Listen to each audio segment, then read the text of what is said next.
National disaster management authority ہو یا صوبائی PDMA، ان کا کردار اکثر تب دکھائی دیتا ہے جب تباہی آ چکی ہو۔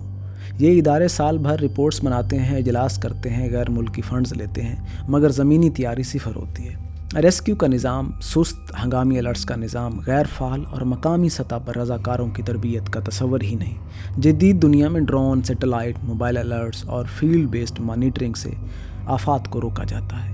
ہمارے ہاں اب بھی بانسوں کی کشتی، ایک آدھ ٹرک اور اخباروں کی تصویروں پر اکتفا کیا جاتا ہے۔ 2010 اور 2022 کے سیلاب نے پوری دنیا کو ہلا کر رکھ دیا، مگر پاکستان کے ایوان اقتدار کو خواب سے نہیں جگا سکے۔ لاکھوں افراد بے گھر ہوئے، بچے یتیم ہوئے، عورتیں در بدر ہوئیں، مگر حکومت نے صرف پریس کانفرنس اور فوٹو سیشن پر زور دیا۔